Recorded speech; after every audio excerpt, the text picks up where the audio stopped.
Hello दोस्तों, तो आप सभी का स्वागत है इस नई वीडियो में, जिसमें हम लोग बात करने जा रहे हैं संसद से संबंधित विषयों के बारे में। अभी तक हम लोगों ने राष्ट्रपति, प्रधानमंत्री, उपराष्ट्रपति और जो मंत्री परिषद है, सीएजी है, अटॉर्नी जनरल है, उन सभी के बारे में जानकारी ली। अब आज जो हमारा टॉपिक चलेगा वो चलेगा संसद। देखिए, संसद में भी जो कई सारे भाग होते हैं संसद के, उन सभी के बारे में हम लोग विस्तार से जानकारी लेंगे। तो आइए आज हम हमारी पहली वीडियो को प्रारंभ करते हैं। तो देखिए, आज की वीडियो में हम लोग जो बात करेंगे वो करेंगे वही संसद के निर्माण के अंगों के बारे में। वही संसद के निर्माण में कौन कौन से अंगों की जरूरत होती है। फिर हम लोग बात करेंगे सांसद बनने के लिए कौन कौन सी योग्यताओं की आवश्यकता होती है। फिर हम लोग तीसरे नंबर पर बात करेंगे कार्यकाल, यानी कि संसद का कार्यकाल कितना होता है। देखिए, ये जो है ये टॉपिक का मैंने संसद है। सबसे पहले हम लोग संसद के बारे में कुछ जानकारी लेंगे। उसके पश्चात हम संसद का जो एक अंग है जो कि लोकसभा, उसके बारे में ये सारी चीजें हैं, तो हम उनके बारे में जानकारी लेंगे। उसके बाद हम लोकसभा का कार्यकाल और लोकसभा की सीटों के बारे में भी जानकारी लेंगे। देखिए, आइए इन चीजों के बारे में जानकारी लेते हैं। पहली चीज पे चलते हैं संसद के बारे में। देखिए, संसद के जो मुख्यतः अंग होते हैं वो 3 अंग होते हैं, यानी संसद को 3 अंगों में बांटा जाता है। तो भाई देखिए, संसद के मुख्यतः 3 अंग होते हैं। देखिए, पहले 3 अंग कौन कौन है। देखिए, पहला अंग होता है राष्ट्रपति, दूसरा अंग होता है लोकसभा और तीसरा अंग होता है राज्यसभा। ठीक है, लोकसभा, राज्यसभा और राष्ट्रपति। देखिए, हम लोगों ने देखा था कि राष्ट्रपति, लोकसभा और राज्यसभा अलग अलग अनुच्छेदों में है। देखिए, ये संसद के 3 अंग होते हैं। हम लोगों ने राष्ट्रपति के बारे में विस्तार से जानकारी ली थी। अब हम लोग बात करेंगे लोकसभा के बारे में। तो आइए लोकसभा को प्रारंभ करते हैं।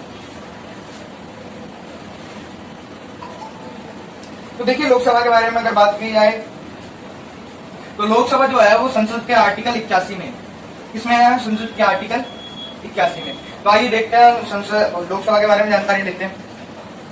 तो देखिए, तो लोकसभा के बारे में अगर बात की जाए तो भाई लोकसभा जो है वो संविधान के आर्टिकल 81 में है। इसमें आर्टिकल 81 में है। देखिए, लोकसभा क्या होता है। लोकसभा के बारे में अगर जानकारी दें तो लोकसभा एक निम्न सदन है और इसको कई नामों जाना जाता है। इसे जनता का सदन भी कहा जाता है। देखिए, हम लोग लिखते हैं, इसे कहा जाता है जनता का सदन, इसे कहा जाता है, इसे निम्न सदन भी कहा जाता है। ठीक है, इसे बहुमत दल का सदन भी कहा जाता है। ठीक है, हम लोगों ने इन चीजों के बारे में जाना। अब देखिए, लोकसभा को ये सब चीजें क्यों कहा जाता है। देखिए, पहले अगर बात करें जनता के सदन के बारे में, तो जनता का सदन लोकसभा को इसलिए कहा जाता है क्योंकि लोकसभा में जो जनता के मुख्य प्रतिनिधि होते हैं वो सीधे तौर पर जनता से चुनकर लोकसभा में पहुंचते हैं। हम लोग सांसदों को चुनते हैं और वह सीधे जाकर लोकसभा में बैठते हैं। और देखिए, निम्न सदन क्यों कहा जाता है। देखिए, निम्न सदन इसलिए कहा जाता है क्योंकि लोकसभा हर 5 वर्ष में भंग हो जाती है, जबकि जो हमारा दूसरा सदन है राज्यसभा, वो कभी भी भंग नहीं होती है, जबकि लोकसभा हर 5 वर्ष में भंग होती रहती है और लोकसभा कभी भंग किया जा सकता है। देखिए, अब बहुमत दल का सदन क्यों कहा जाता है, क्योंकि देखिए, जो बहुमत दल होता है वह किसमें बहुमत हासिल की होती है, उसमें लोकसभा में हासिल की होती है।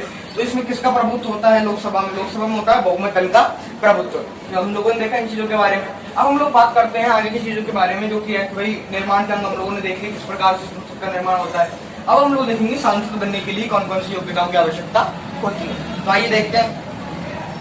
तो देखिए, अगर सांसद बनने के लिए योग्यताओं की आवश्यकता की बात करें तो जो प्रधानमंत्री बनने के लिए योग्यताओं की आवश्यकता होती है वही जो आवश्यकता है वही किसमें होनी चाहिए, सांसद में होनी चाहिए। तो देखिए, अगर बात करें कि भाई सांसद बनने के लिए कौन कौन सी योग्यताओं की आवश्यकता होती है, तो देखिए, पहली योग्यता की आवश्यकता होती है कि वह कौन होना चाहिए, भारत का नागरिक होना चाहिए। कौन होना चाहिए, वह होना चाहिए भारत का नागरिक। दूसरी अगर इनकी बात की जाए योग्यता की, तो इनके अंदर योग्यता होनी चाहिए कि वे 25 वर्ष का आयु कर चुके हों, पूर्ण कर चुके हों, यानी कि मिनिमम एज 25 वर्ष है। दूसरा अगर बात की जाए कि दूसरे की अन्य कौन सी विशेषता चाहिए, तो वह तीसरी विशेषता इसमें चाहिए कि लाभ के पद पर नहीं होना चाहिए। क्या नहीं होना चाहिए, लाभ के पद पर नहीं। ठीक है, और अगर अगली विशेषता के बारे में बात की जाए तो वही है कि विकृत नहीं होना चाहिए और दिवालिया नहीं होना चाहिए। देखिए, ये किसकी योग्यता है, ये है लोकसभा का सांसद बनने के लिए ये निम्न योग्यताओं की आवश्यकता होती है। भारत का नागरिक होना चाहिए, 25 वर्ष का आयु पूर्ण कर चुका हो तथा इसके अलावा लाभ के पद पर ना हो और विकृत या दिवालिया ना हो। ये किसकी योग्यताएं, लोकसभा का सांसद बनने की योग्यताएं हैं। अब आगे देखते हैं हम लोग अन्य चीजों के बारे में। देखिए, अगर आगे की चीजों के बारे में देखा जाए जो कि है कार्यकाल। देखिए, जो संसद का कार्यकाल होता है, यानी कि लोकसभा का जो कार्यकाल होता है, लोकसभा का कार्यकाल होता है 5 वर्ष। कितना होता है, 5 वर्ष।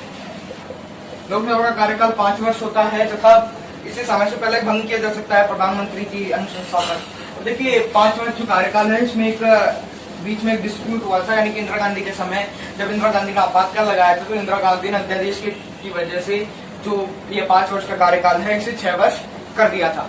यानी कि ये जो लोकसभा का कार्यकाल है इसे पहली बार भारत के इतिहास में बदला गया था, इसे 6 वर्ष कर दिया गया था। किसके द्वारा किया गया था? ये कार्य किया गया था श्रीमती इंदिरा गांधी के द्वारा।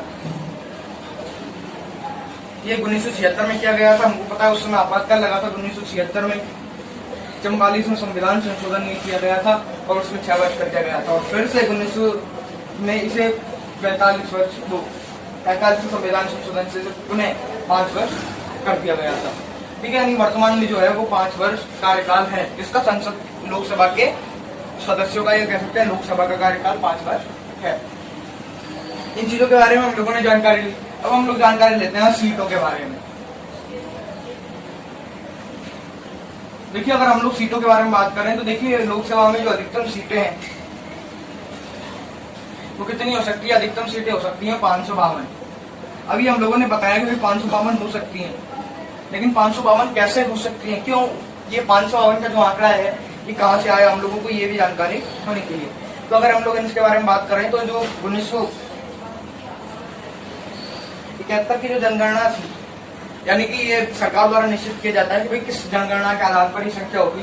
तो देखिए 1971 की जो जनगणना थी, कौन सी जनगणना? 1971 की जो जनगणना थी उसके आधार पर ये संख्या निश्चित की गई कि भाई इतनी संख्या अधिकतम हो सकती है। ठीक है, अधिकतम इतनी जनसंख्या मतलब संख्या हो सकती है सीटों की। अब बात करें अगर कि भाई ये जो संख्या है कब तक चलेगी? देखिए ये जो संख्या है ये 2026 तक चलेगी। 2026 तक इस संख्या में कोई परिवर्तन नहीं किया जा सकता है, नहीं कम की जा सकती है, नहीं बढ़ाई जा सकती है। 2026 के बाद इसे या तो बढ़ाया जा सकता है, एक्सटेंड किया जा सकता है, या घटाया भी जा सकता है। ये सीटों के बारे में हो गया। अब अगर हम लोग वर्तमान की बात करें, भाई वर्तमान में कितनी सीटें हैं भरी हुई? देखिए वर्तमान में 543 प्लस 2 सीटें हैं।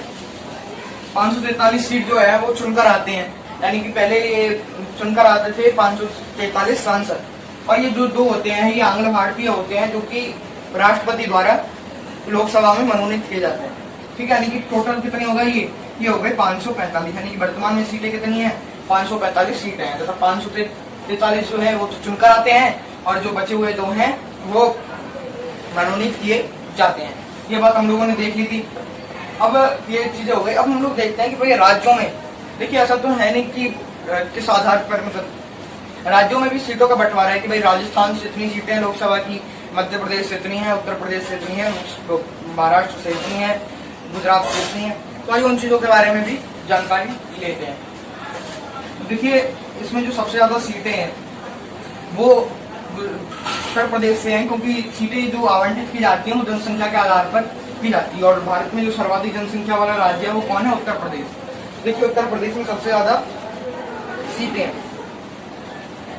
अब हम लोगों ने एक आंकड़ा और देखा था कि भाई 543 प्लस 2, इन 2 को तो हम लोग करते हैं अलग, तो ये इन दोनों को तो कर दिया हम लोगों ने अलग।